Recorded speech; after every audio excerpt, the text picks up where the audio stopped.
असल कामयाबी फलाह है। सूरह लुकमान में फलाह वालों की ये सिफात बयान की गई हैं।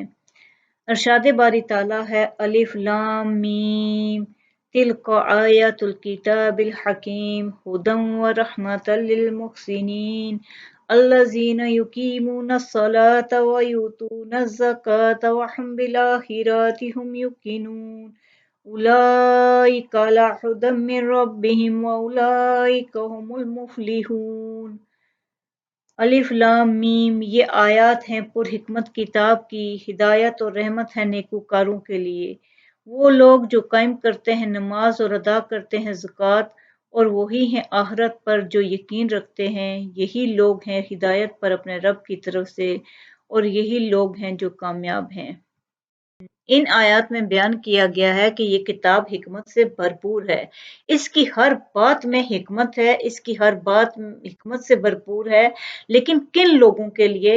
हिदायत और रहमत है मुहसिनीन के लिए, नेकूकारों के लिए। हुदन व रहमतन लिल मुहसिनीन, हिदायत और रहमत है नेकूकारों के लिए। पीछे सूरह बकरा में बयान किया गया है कि हिदायत है तकवे वालों के लिए, लेकिन यहाँ हिदायत के साथ एक और लफ्ज का इजाफा किया गया है, रहमत है। किन के लिए? मुहसिनीन के लिए, जो तकवे से एक दर्जा आगे बढ़ जाते हैं, एहसान के दर्जे पर फाइज हो जाते हैं, उनके लिए ये रहमत भी बन जाती है यही किताब हिदायत के साथ साथ।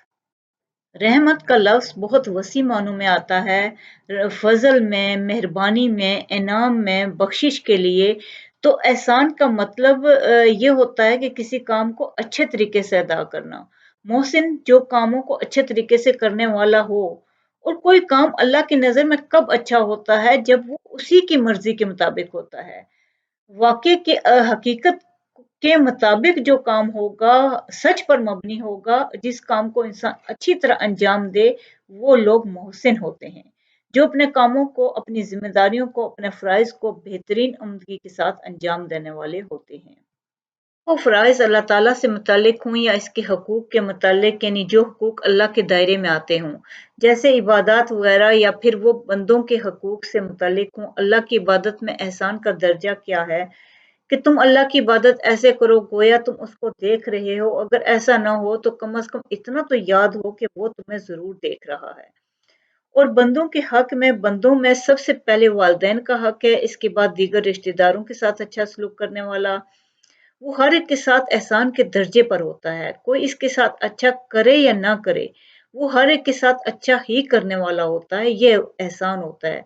इन लोगों का रवैया खैर ख्वाही पर मबनी होता है। ये किताब ऐसे लोगों के लिए फिर रहमत ही रहमत है। अब मुत्तकीन के लिए हिदायत और मुहसिनीन के लिए रहमत है। अल्लाह की रहमत से फ़ायदा वो लोग उठाते हैं जिनके दिल में तकवा से आगे बढ़कर एहसान की सिफ़त आ जाती है। जो शख्स मोहसिन होता है, सिर्फ़ दूसरों के लिए अच्छा सोचता है, हर काम अच्छे तरीके से करता है, वो अल्लाह की रहमत और अल्लाह की मोहब्बत, अल्लाह के फ़ज़ल का मुस्तहिक हो जाता है। वो अल्लाह की नज़र, रहमत को अपनी तरफ मुतवज्जो कर लेता है। एहसान की और शक्लें भी बहुत ज़्यादा हैं, जैसे बंदों को तालीम देना, किसी ज़रूरतमंद की मदद करना, झगड़ा करने वालों से पलट कर झगड़ा ना करना भी है, दरगुज़र कर देना, किसी की ज़्यादती को माफ़ कर देना या खामोश हो जाना, दूसरों का ख़्याल रखना, अपना काम करते वक़्त किसी दूसरे का भी कर देना। एहसान खुशी और खूबसूरती से काम करने को कहते हैं। जब इंसान दूसरों के साथ भलाई, खैर ख्वाही और अच्छाई करने का सोचेगा, तो अल्लाह ताला बेहतर से बेहतर तरीके और रास्ते बता देगा, बेहतरीन रास्ते खोल देगा। इंसानों के साथ-साथ जानवरों से भी भलाई और रहम करना, ये तौफ़ीक उसी को मिलती है जिसके दिल में अल्लाह के मखलूक से मोहब्बत हो, दूसरे का दुख, दर्द और एहसास रखता हो, तब मोहसिन हो सकता है। संगदिली और सख्त दिली के साथ एहसान नहीं हो सकता।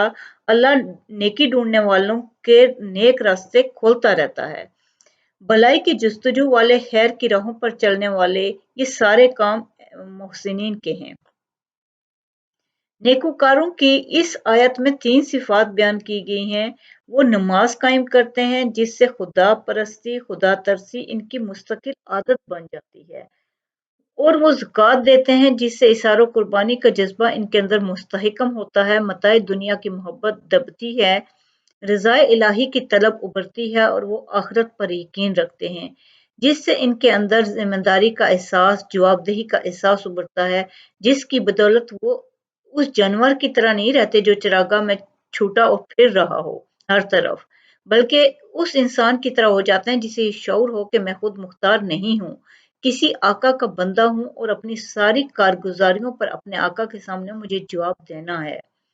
یہ تین خصوصیات ایسی ہیں جو ان نیکوکاروں میں ہوتی ہیں، اور یہ اس طرح کے نیکوکار نہیں رہتے جن سے اتفاقاً کبھی کوئی نیکی سرزد ہو گئی اور پھر بدی بھی ہو گئی، اسی شان سے سرزد ہوتی رہے ان سے۔ اس کے برعکس ان کی یہ خصوصیات ہوتی ہے کہ ان کے نفس میں ایک ایسا مستقل نظام فکر اخلاق پیدا کر دیتی ہے جس کے باعث ان کی نیکی کا صدور باقاعدہ ایک ضابطے کے مطابق ہوتا ہے، اور اگر بدی سرزد ہو جائے تو وہ ایک محض حادثاتی طور پر ہوتی ہے، کوئی غیر محرکات سے نہیں ہوتی۔ ان کے نظام فکر اور اخلاق ایسے ابھرتے ہیں کہ بدی کی راہ پر وہ جا ہی نہیں سکتے، وہ نیکی کی راہ پر ہی چلتے ہیں۔